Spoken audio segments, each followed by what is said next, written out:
The Racial Divide is a movie I never thought I would watch. Hey, thanks for watching. So today I'm going to talk about The Racial Divide, a new documentary on Netflix. It's about Rachel Dolezal. You may know her as the white woman who identifies as a black woman. She was head of the NAACP in Spokane, and there was a big hubbub when it was found out that she was not African American. Now, originally, when I heard the story about her, I just wrote her off as a con artist that was just scamming her way to get a job or to get notoriety, and I didn't give her a whole lot of thought.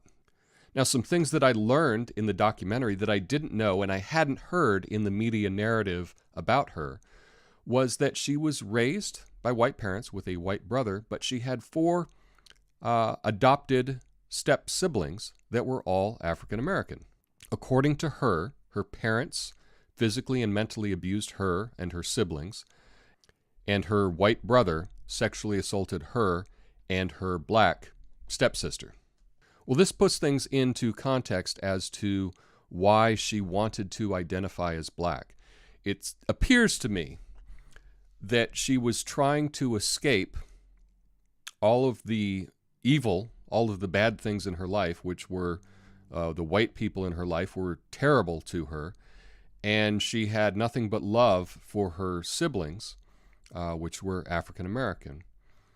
She eventually adopted one of her brothers as her son to help him get away from their abuse. She married a black man.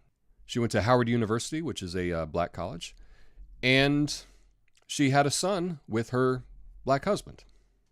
It seemed as though that was a really important part of her life. Everyone around her, right, was black, and you can understand her wanting to associate with that, or at least I can understand why she would want to do that.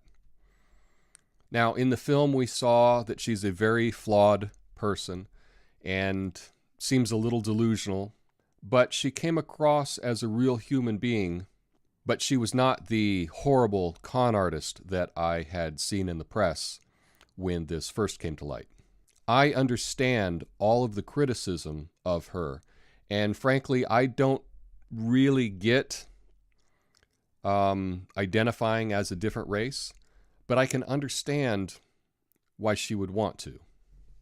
I understand that working in social justice and racial justice is very important to her as she was doing her work with Black Lives Matter and the NAACP. And it appears now that no one wants her help, right? No one wants to hire her to do those things. And that's tough. That's got to be really tough for her. But we all don't get what we want. We all don't necessarily get the jobs we want in the fields that we want. Sometimes we have to do other things. We can't all live our passion. In my own life, I wish I could give guidance to people, nephews, nieces, things like that. But the thing is, they have to want my help. And if they don't want my help, I can't help them. In the same way, Rachel Dolezal can really want to help a community. But if the community doesn't want your help, you got to stand down. Now, for the film itself, it's an hour and 40 minutes. They really could have cut out 40 minutes. This could have been a 60-minute documentary. It was a bit long at times. The score, the soundtrack was pretty minimal, and when they did have some music in it, I thought it was kind of corny. But overall, this was an engaging documentary. I did feel empathy for Rachel. I do understand all of the criticism about her, and I believe that most of that criticism is very valid. I think that she has put herself in a really tough situation, and I don't think that she wants to get out of that situation. There are many of the decisions that she made that I just don't understand at all. But overall, I am glad that I watched the documentary. It is very memorable, and it has started some conversations. And, you know, what else do you want from a Netflix documentary, right? So tell me, have you seen the documentary? What'd you think? Let me know in the comments. Peace. You can help me reach my goal of 1,000 subscribers by clicking the like button and subscribing. Thanks.